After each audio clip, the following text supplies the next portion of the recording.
We concentrate on technique now with a precision guide to throwing the javelin with Germany's Olympic hopeful, Thomas Röhler. Javelin is all about technique.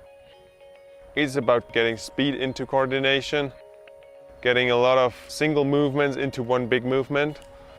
You need to know how to get the power you have into the throws.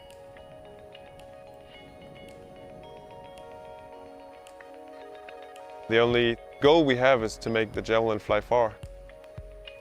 When you get on the street and ask people, what do you think is important for javelin? It's a strong arm. It's not a strong arm. It's about the combination of every single movement.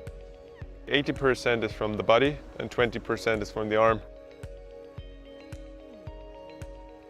My coach he always said it's about hand-eye coordination in the javelin, because we need to control the tip. We see the tip right here, and our hand needs to do it somewhere there. We don't see the hand. And the table tennis, which we use for warm-up, is almost the same. We see the ball coming quickly, so we need to react quickly.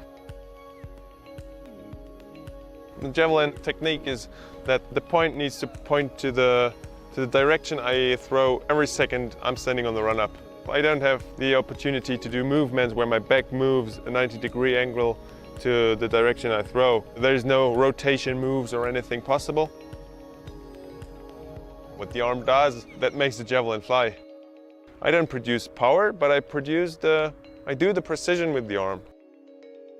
We're going to start with them sticking throws, so we will have a short arm just to get the feeling for the tip, for the javelin, and then we will continue with some more power, more speed, but first it's about the feeling. I'm having a look at the flight of the javelin. It's easy to control myself because I see what I'm doing. So the next thing we're going to do is to get a longer arm, so it looks more like the competition javelin throw. The elbow is getting involved into the throw, so we lift the elbow more, get a longer way, and by that we will throw much, much further. The javelin is a high precision implement. Every competition they are measured, they are weighted. The center of gravity of the javelin itself is on a specific point. It helps to make the javelin land, and it helps to make the javelin not fly too far as it did before, when the first world record was 104 meters and it got dangerous for the high jumpers. The grip to grab a javelin tight is quite important to get the power on the javelin. So the way I do it is to put my pointing finger right behind the cotton grip here and wrap the other fingers around, and the thumb helps me to control the angle of the javelin. So now we will use our feet to make the javelin fly even further. The foot just produces speed first, and then they put the power from the run-up into the javelin by blocking.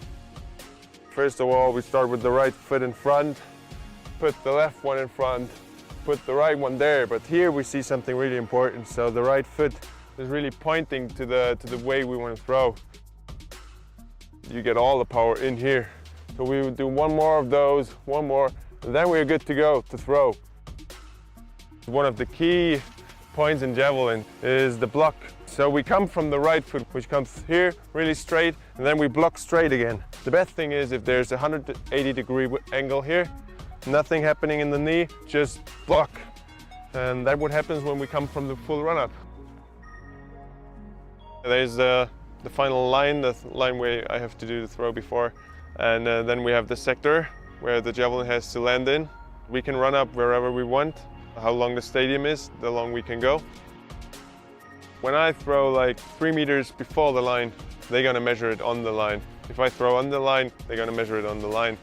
It's my decision where to throw and how many meters I need. If you start thinking about the line, you will break too early. You will lower your speed in the run-up. You will think about the line that you want to stop. But javelin is all about one direction and full power. I look at some points, far away in the distance. It's important that the point I look at is quite far away from me, so the angle doesn't change when I run up 30 meters. That helps me to get the right angle for the conditions in competition. I just love to see what I did.